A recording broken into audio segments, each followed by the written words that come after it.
Okay, so hey everybody, we are going to start recording right now. Welcome to Mortgage 101 for Realtors. So this is just going to be, it'll probably be about 35 minutes. It's just going through some of the basics about home buying. Feel free to ask questions. Chris, it's a small group, so just raise your hand and I'll know that you're going to unmute, and we'll go through questions that way. So it's meant to just give vocabulary.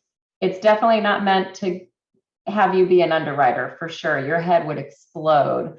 But it's meant to give you just talking vocabulary to know when your clients are in the right place, or, hey, is a second opinion in order, or just helping guide them. You get a lot of objections before we do, as far as people even wanting to apply. So if you can help navigate them, it's good to have several, mortgage people, vendors on your list, because they might not be a right fit, for every single one. So that's really the point of this. So this class is a labor of love, because I've done this a lot of times. I actually just passed my 4,300th loan. I'm super excited, but I don't know everything. Things keep changing. I'll think that there's a certain guideline, and my team's like, Jennifer, that was a guideline like 10 years ago. I'm like, oh, so well, memorize that wrong. So the things are constantly changing, and we want to bring you up to date on things that are going on. I'm a class of 1994 economics at Texas A&M, referral only business, and I lead a team of 9. So that's super exciting. So the first thing we're going to go through are pre-approval facts. A couple things you may or may not know. No matter how many years you've been in, you might not know kind of the up-to-date what these things are. So with most companies, there really shouldn't be a cost to pre-approve. There are some companies out there that might say there's an application fee. Usually that's probably a company that has high turnover. That's what they're scared of. So we're only referrals. So the quality of our clients is super high to begin with, as far as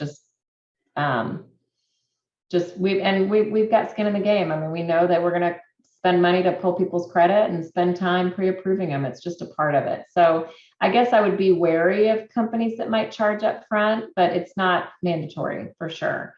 Multiple credit checks will not harm people's credit. That's a big, big obstacle to people applying, is there's a lot of miscellaneous incorrect information out there.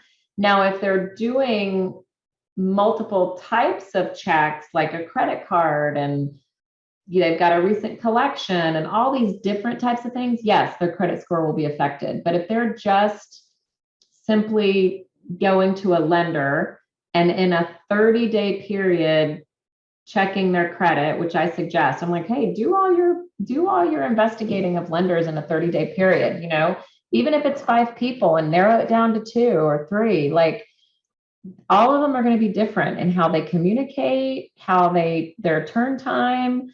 All of these things are going to be different. So sometimes you've got to kiss a couple frogs, and it's going to take some time and some effort on your part for the clients to make application with a few different people. But all those credit checks just count as one for their credit score. So it's not going to take a nosedive. The application does not bind them to a lender. So them applying with several lenders, it doesn't bind them to anything. Clients can choose to switch lenders at any time. It's just, if they've paid an application fee, like let's say they're under contract and the company collects an appraisal fee. Well, if the appraisal's been done and they collected an appraisal fee and they decide to switch for whatever reason, then they're not going to get that back. So that's the only time that would happen. But in the pre-approval process, again, there shouldn't be any cost. And the approximate turn time, I would say, that they should expect is 2 days. I think that if they get a pre-approval quicker than that, they should worry, because that means that their documents aren't being looked at. So if there's a pre-approval and it's online, and there's some good online companies. I mean, we have them go online on our secure site to make application. Like, we do it online too, but there's human people looking at it behind the scenes. So ask your client questions like, hey, did somebody look at your paperwork, and did you get a phone call, and have you talked to someone on the phone about terms and all these kind of things? If the answer is no, that's a good sign to have them get a second opinion. So it's very normal if they're in the right place or on their road to the right place, they should be complaining to you about documents that they had to get and that they had to spend some time on the phone with the lender. That's a good sign. So now the letters, people ask me all the time, how good are these letters for? Letters are good for 90 days. So credit, after 90 days, we've got to refresh credit. I mean, things change, right? People have collections, or they pay stuff late or whatever. So after 90 days, we do want them, obviously to call us. If there's been very few changes, they're working in the same place and they had super high credit, we're not going to re-pull their credit every 90 days. I mean, we don't. But if our client was marginal and they had a lower score, we probably will, to make sure that their score hasn't dropped. So part of, as a professional, part of the lender's job, I think, is to coach them in the beginning on what to not do with their credit. Hey, this is what you keep, start, and stop doing, so that if we do have to pull it after 90 days, it's going to be a mute exercise. Like, it'll be just same. So we want to coach them on not doing things that could drop their credit. So that's super important, that as a professional, make sure that the people in your toolkit, on your list, and hopefully are counseling your clients, are giving them that same type of information about some credit tips, so that if they do have to repull, they're in the right spot. That's super, super important. Okay, why pre-approve 6 months out? This is my favorite one. We still get calls last minute. It never fails on a Friday at about 5. Like, hey, we found this house by accident. We didn't know that we were going to be looking. Chris, you're smiling because I think your clients were one of them. But when we rose to the occasion, it was fine. But it's not fine for everybody. Some people need credit homework. We have pulled credit on people that didn't know that they had a collection that dove their score like 100 points. Any recent collections within a year, it could be a $30 cable bill. It could be a $10,000 bill. The act of the collection is what lowers the points, not the amount of the collection. So if you have had this accidental reporting that maybe you didn't know about, I mean, it happens like 15% of the time, like it's often, that we just need to advise them on how to get it fixed. It's usually a super easy fix, but if you're calling me on the eve of putting in the pre-approval, there's no time to pull that trigger. So my suggestion to realtors is that if you're starting to see their activity on the MLS drip that, I know y'all put them on like a drip, right? Like a thing to send them houses and stuff. If you see that their activity is super high and you know that they haven't been pre-approved, you got to advocate for that, because it means that they could be ready at any time. And it's really putting them in a bad position by not really super pressuring, like pushing them to do that. Like, they are putting themselves at risk for not getting the best financing possibly. So I like to get people 6 months out or even 8 months out. I don't mind. Coach them on what to keep, start, stop doing, what payment. The online calculators are wrong. They are wrong. They mean well, but they don't calculate PMI correctly. They don't calculate taxes correctly. It's the artificial intelligence is just pulling tax records from a certain house that could have an over 65 exemption. It could not be homesteaded. It could be like, it does not know. And so and it also, the online calculators cannot accurately predict homeowners insurance in hundreds of thousands of counties across the US. It's impossible. So when you get with a local lender, I really urge realtors to have at least one local lender on their list, because they know down payment assistance programs. They understand. I know that when you're going from Woodlands to Spring, I know the change in the tax rate. I know that Missouri City or Stafford is lower than Sugar Land. I know that Katy has about 3 to 4 tax rates. Like, I know these things, but like some person in another state is not going to know. And the online calculator doesn't know either. And so it's really, really beneficial for them to have an accurate payment amount to make sure that the max budget that they think they have is actually the right one that they have. So that's really super important. I think 6 months is a great time to do that. Now, we touched upon it a little bit, the truth about credit inquiries. So this is always a really super interesting topic, and it's the one where there's the most misinformation or lack of information in one place.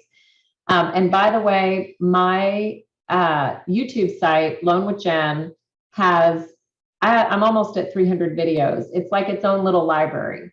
So use the search button, go to the page, Loan with Jen, click on the bell, and type a keyword into the search tab. And I've probably made a video about it.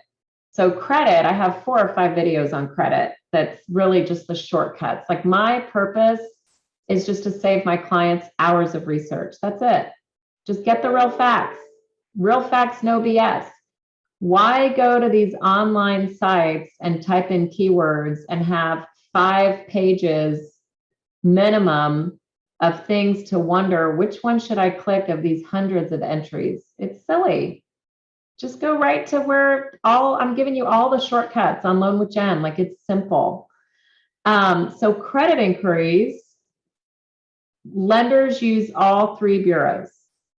So the super interesting thing about credit is that you could subscribe. Some people subscribe to, I'll just say Experian is one of them.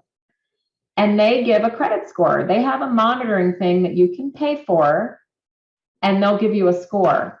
Did you know that that's not the same score as what we pull as lenders?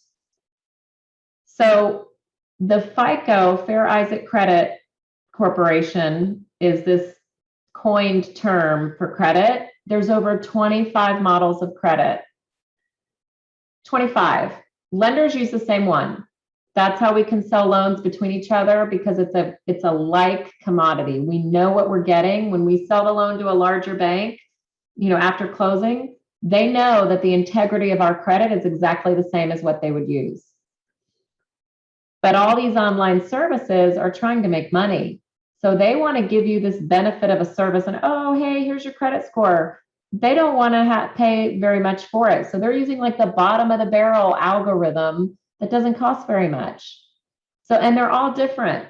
I mean, there's all these online, I won't even name it. I mean, I don't want to name any of them because it's not fair, but they're correct for what they're doing, a generic score, but it's not anywhere close to what mortgage companies pull. I've seen it be the same, and I've seen it vary up to 70 to 80 points. The common one is like 40 points difference. So there's no method to the madness of it. So it's really important that they get with a lender to know their score, because it could be not what they're thinking. We use the middle of the 3 scores, not the average. We use the middle. Okay. MyFICO.com is the very best place to get their score, because it is the closest, most resembled to lenders, actually. And there's actually an app. There's an app on the App Store that has, I think it might even be called Mortgage Credit Score, and it's pretty accurate, pretty accurate. And as we mentioned before, any inquiries in 30 days count as one. So if you have more questions, Loan with Jen YouTube, and I've got a video about it, and it's called The Truth About Credit Inquiries. So just type up credit and you'll find it. Okay, the types of loans. And remember, if there's any questions, just pop your hand, Chris. Types of loans. Now, there are hybrid private loans out there. I didn't put that on here, but that's just a small percent of the market. There's hard money loans, there's private loans, there's little small community bank loans, credit unions. That's not what I'm talking about here. These are loans that are the majority of the loans out there. So conforming and conventional are a synonymous term. They're conforming to the Fannie Mae guidelines. That's why it's called a conforming loan. It conforms to Fannie Mae and Freddie Mac. The max loan amount for our area is $548,250. This usually changes every 1 to 2 years in January. It always, if it changes, it would change in January. And it's always a big announcement. So it probably will change this next year, just because, as values raise across the country, that's what drives that. And there's been severe appreciation. So it's probably going to raise a little bit more. The government loans are the FHA, VA, and USDA. So FHA stands for Federal Housing Administration. The max loan is $356,362. So it's a good loan amount to really get people, buying larger houses in an FHA loan if needed. VA loan, and we'll go over in a minute the difference between the FHA and conventional on the next slide. The main differences. Those are the two main types of loans that everybody gets. The VA loans are veteran loans. Got to help our veterans. You can do 100% veteran loan up to the $548,250, and over that you can go up to $2 million. But any amount above the $548,250, they have to put a 25% down payment just on the differential. So when it's diluted, it's about a 10% down payment for those larger, But to get a super low rate on $1 million house and get like you just have to compare the rate. If the rate on a jumbo is lower than on a VA, it could be a great option. And it allows a lot higher debt to income ratio. That's another reason to do VA over jumbo. So we just, we analyze that for clients. USDA, these are only available in the more rural areas. It's in the developing areas. Like if you go to the very edge of town, like Katy, like Brookshire, like way on the area perimeter, it's where there's developing area. If you want to see if you're showing out in the boonies and you think a home might be USDA, you can just go to the USDA website and there's a lookup tool. So you could even see if that home address qualifies. A lot of the new home builders will have sections. As their sections are evolving, it'll be USDA eligible, which is 100% loan.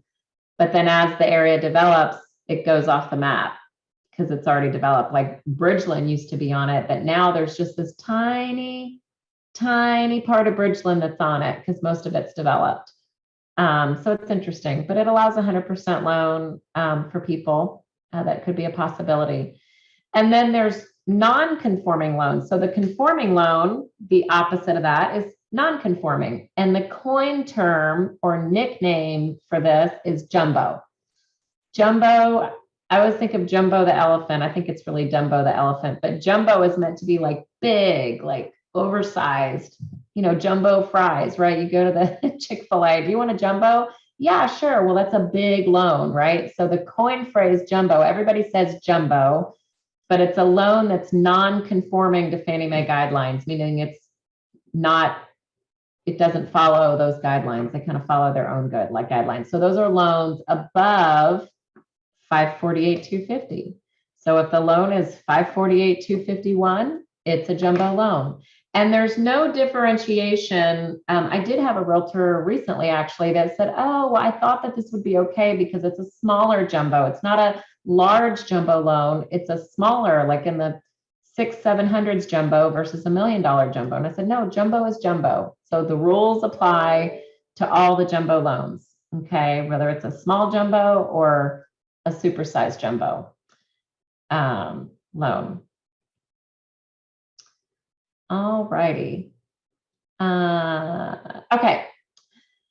Main differences between FHA and conventional. Again, I wanted to keep this brief and just be talking points because it's going to be impossible for you guys to memorize all these guidelines. But this is just super helpful, especially when you're taking listings or when you're trying to make your buyer's offer, especially in this busy market, as attractive as possible so that they win the offer. Okay, there is some taboo around FHA, but it's a great, it's just a great loan for some people that just need help. They just need help to get over the edge.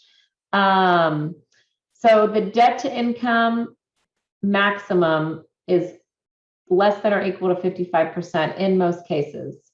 And some of the clients that have weaker credit that might not accept up to 55%, but 55%, that's lenient, okay? This is on gross income before taxes are taken out. It allows credit scores down to 600. But again, if you've got someone with a low credit score, we might max it at 50%. So it's dicey. So it's important to get them to a lender as soon as possible. It is more lenient on credit. Like one of the examples, and again, FHA stands for Federal Housing Administration. So it's under the Housing, Urban and Development, the Department of HUD with the government. So it wants to spur and help people get home ownership that might not have a chance to, right? It wants more people to own homes. People that own, homes are better citizens. I mean, let's be clear, like they take pride in where they live and their neighborhood, and they're better at work, and just, it's a big picture. So it is more lenient on credit. An example is they can just be 2 years out of bankruptcy or just 3 years out of foreclosure. So the conventional loan is a lot harsher on that. So I'll go over that in a minute. So sometimes you'll get a client that they're putting a lot down. They might be putting 50% down, but they need FHA because they had a bankruptcy 2 years ago. And on conventional, you have to wait 5 years. So even though on FHA, they do have to pay PMI for the life of the loan. And if you put 10 or more % down, you pay PMI just for 11 years max. So even though there's PMI on it, and like, oh my God, they're putting 50% down. Why is there PMI? Well, FHA turns their head on a few things. They're letting you go up to 55%. They're turning ahead on recent bankruptcy. Like they're more lenient. So that's the cost, is there's PMI for a lot. That's their security blanket. So that's just one of the rules, but it's either that or no loan.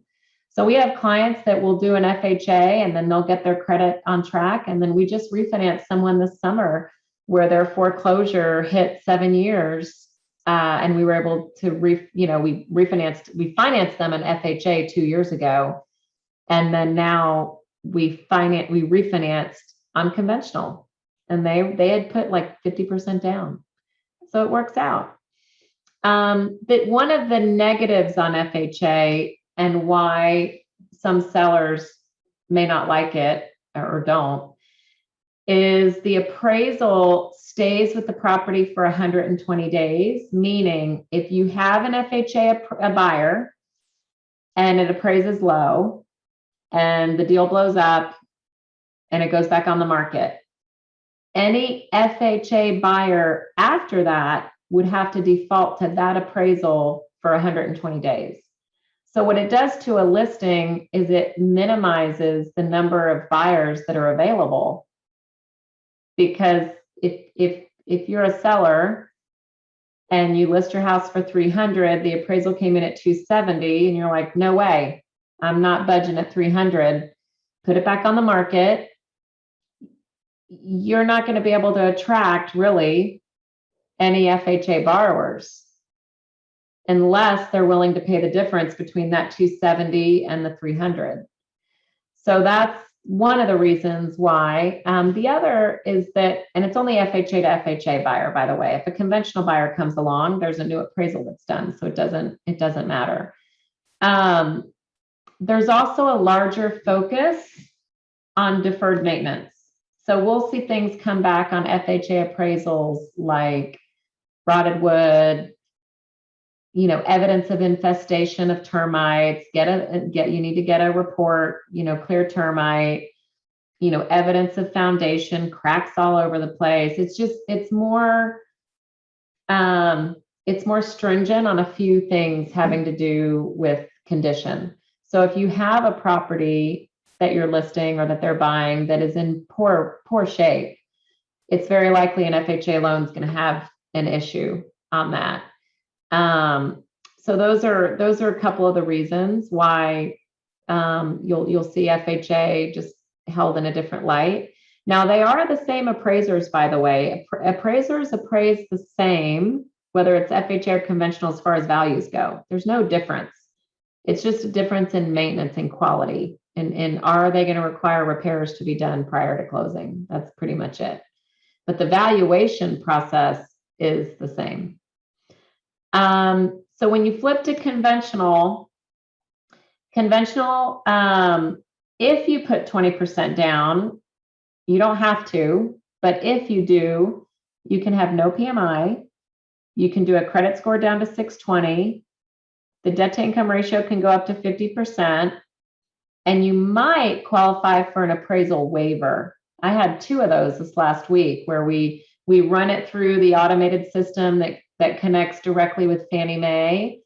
And it's a data bank. Now everything is data now. There's so many years of this data society. So Fannie Mae and Freddie Mac have millions of data points on homes. And so if they perceive that the list price, that the agreed to contract price that's put in the system meets within a tolerance of a value, and it's a strong buyer, usually they have to be putting 20% down, and it's a primary residence, conventional, it might give us an appraisal waiver. And so that's been happening actually quite a bit with strong buyers. So that's pretty cool. Saves the client money, and we can close quicker, and everybody's happy. Now you can put as little as 3% down as a first-time buyer. So anywhere from 3 to 19% down. PMI is required. And the debt to income ratios usually have to be under 45%. I say usually because not always, but that's a good guidance. So as you can see, the less you put down, the more stringent it becomes. And the credit score requirement really is higher. So when you've got borrowers, these days we're doing everything we can to qualify them first on conventional, because we know that there's a stigma with sellers on FHA. So we try so that they stand out in multiple offer situations. But when they have lower credit than 680, FHA is almost always the way to go. And honestly, there's borrowers that might meet the data points on conventional on paper, but when we run it through the automated system that's required, we have to go to a portal directly to Fannie Mae and put everything in, and it does this automated thing. It could spit out a flag and say, nope, they can't do 5% down. We'll only accept 10% down because they have weak credit. Their credit mix is weak. And it's like, what are you talking about? They have a 720. Nope, we don't like it.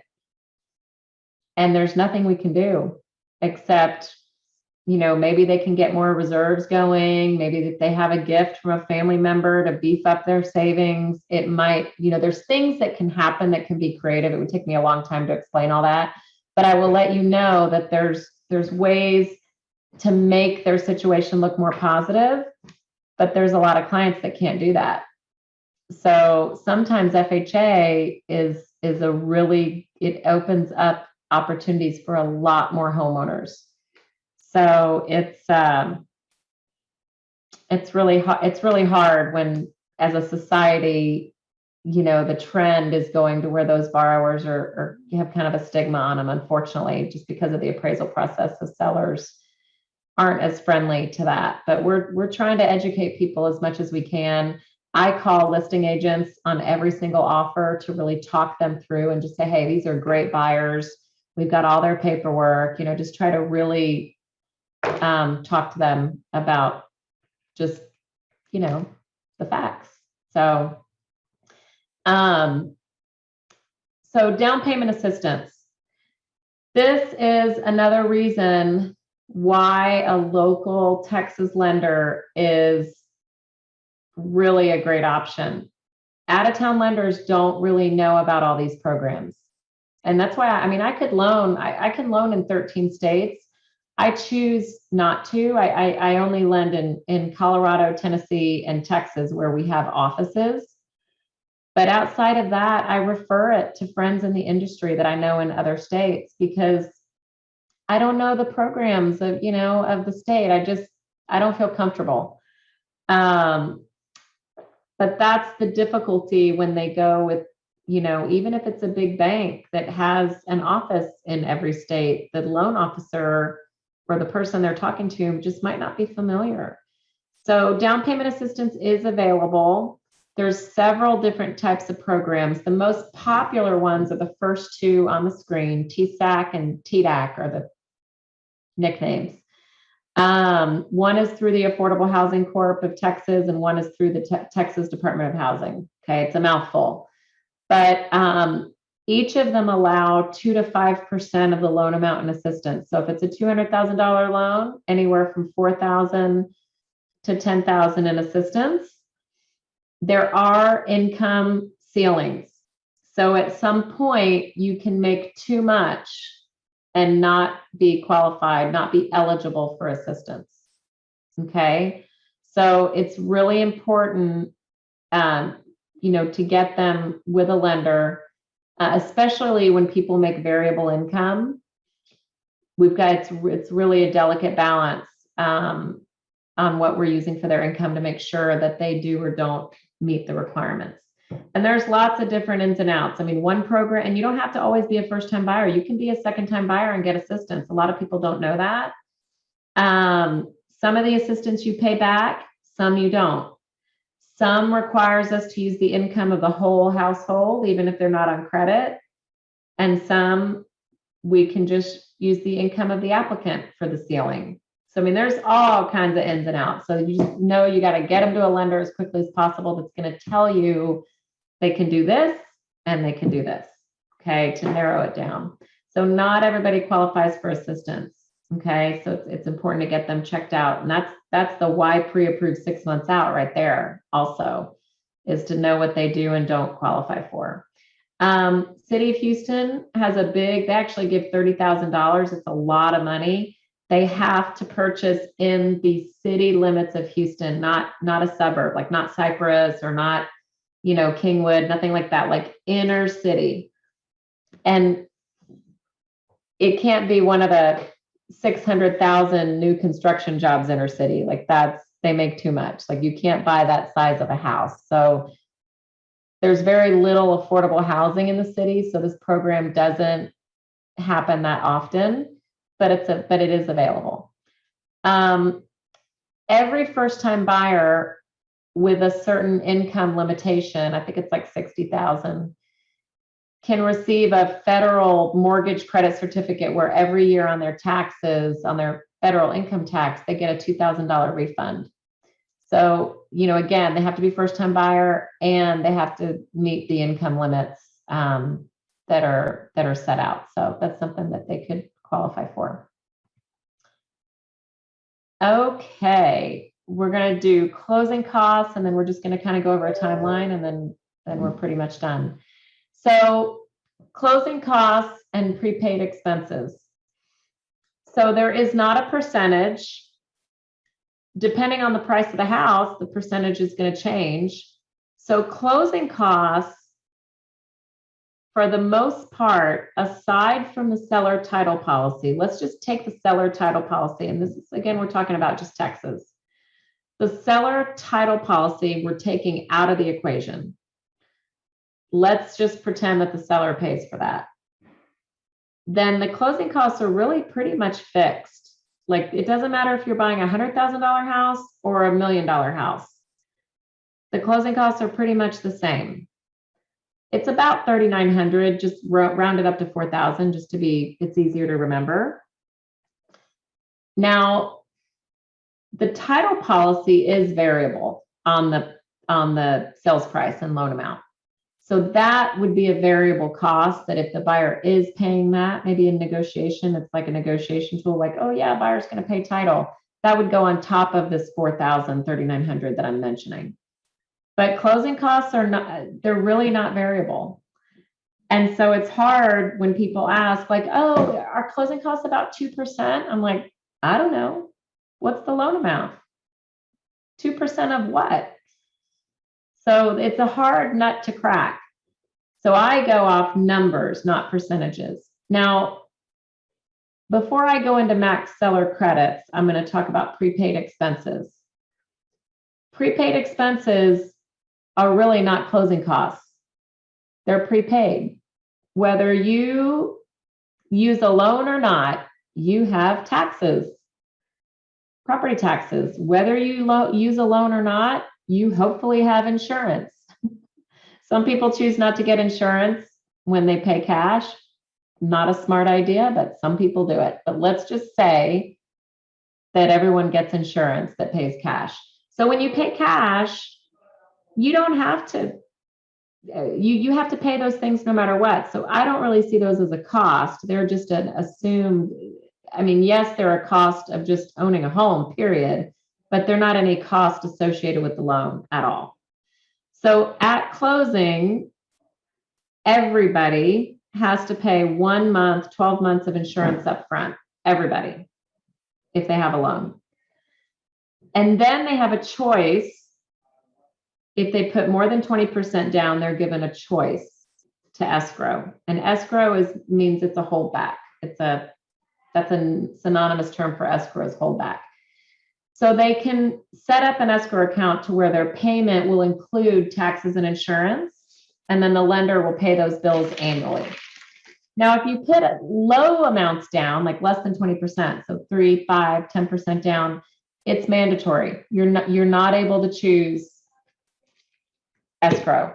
The lender makes you do it. The reason is because if you put a lower down payment, you have not demonstrated the ability to save.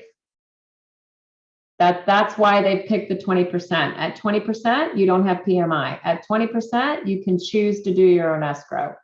They don't want to put lenders don't want to put a burden on lower down payment people to have to come up with thousands of dollars of tax and insurance every year. Even though there's some wealthy people that might do less than 20% down as a leverage tool, they still have to follow those rules that are just assigned to the masses, okay? Even though it doesn't apply to everybody, for the most part, if you're putting 3% down, you probably don't have annual taxes and insurance laying around, is the fact, okay? So that's why that method came up. So 20% down gives you some freedom of some things, the freedom to choose escrow and the freedom from PMI, private mortgage insurance. And on my YouTube channel, Loan with Jen, lots of videos about escrow and PMI. So just keyword PMI and keyword escrow, and these will come up. So flipping back to seller credits, this is really important.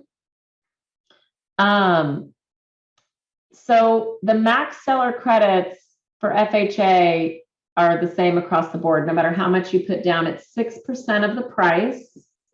So if it's a $200,000 house, it's $12,000. But the seller credit can never exceed the actual closing costs. And closing costs together with prepaid expenses are allowed to be offset by the credit. So let's say that the closing costs are $3,900, and let's say that the prepaid expenses between insurance and taxes is $5,000. So $5,000 plus $3,900 is $8,900. So if you weigh the $8,900 against the $12,000 limit that's available, the buyer can't get the difference. So we won't allow them to get over and above the costs. So seller credits, inclusive of realtor credits. So if a realtor gives part of their commission, let's say something is negotiated, that's included in that percentage. And that's the only kind of credit that the lender will allow. It can't be worded like, oh yeah, $5,000 towards closing costs, and then there's a $20,000 decorator allowance. It will never fly. So every kind of credit from the seller has to be only credited towards the closing costs and prepaids, period. Nothing else. If they're getting a loan. If they're doing cash, they can do whatever they want. Okay, so this is where it can get tricky. Now, conventional has some different guidelines. So for the low down payment, 5 and 3% down, it's 3% is the maximum.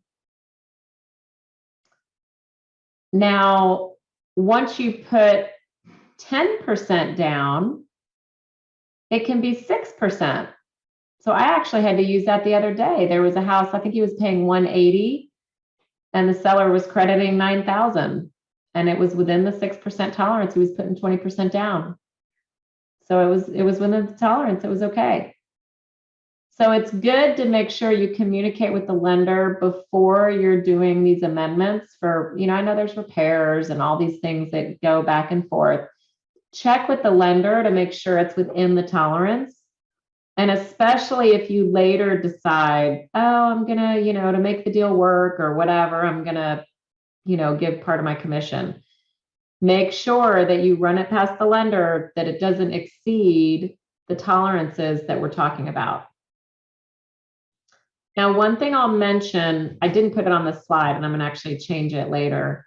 Investment properties. So the max seller credit on an investment property is 2%, regardless of down payment. So 2% max on investment properties. So a lot of people don't know that. All right, we are almost at the finish. So I just added here just a fun, I just sat down one day and I thought, it'd be fun to just do a timeline of what really happens. So this timeline, and we give it our referring realtors, if you want a copy of it, just email me just go to my website, Loan with Jen, and you'll see my my email address. Just pop me an email and say, hey, I want that contract to close timeline. And you can include it in, whatever you give to clients. But it's really good for them to know what a logistical amount of days in each task, each milestone is. Now, this is to close in 30 days. So I worked backwards and I was like, what does it really take to close in 30 days, which is 26 business days, by the way. It seems like it's a lifetime, but it's not. So when you add all these waiting periods and all these little things, it really is super tight. And so if your clients want to close in 15 days, could it happen? Yeah. But which one of these milestones is going to be shortcutted? What's going to give? So, it's tricky. So we use this just as a visual because it's really interesting. Now, every lender has to go through all these steps. Some just take longer than others based on volume. It's just as simple as that. No lender is shortcutting any of this. All of these things have to happen. And again, we work on a lot of these things simultaneously. There's several of these boxes going on at the same time. Some companies don't work that way. They are more assembly line to where, nope, to get to this box or this milestone, you've got to do this one, and we will not go anywhere. The loan does not move forward until this box is checked.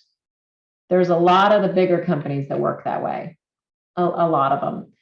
So it's just interesting to know. I think it's just food for thought of just kind of really understanding and grasping. Like if you're wanting to shortcut the process, where is it going to come from? Which one of these things is going to be shortened? And is the lender able to do that?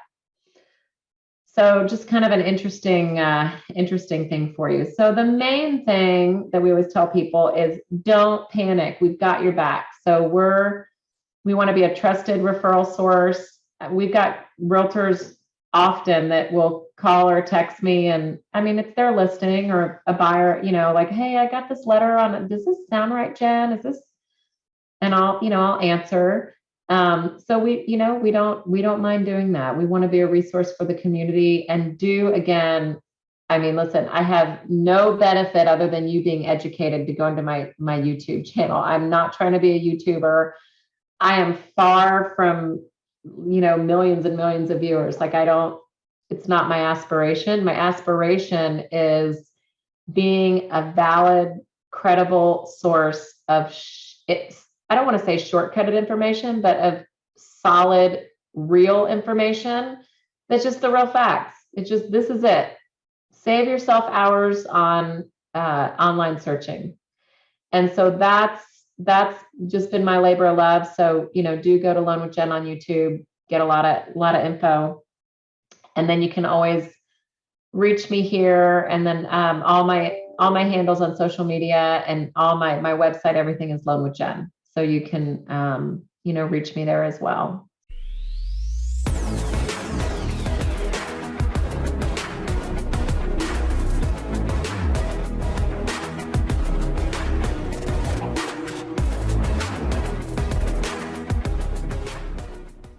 Legacy Mutual Mortgage is an equal housing opportunity lender.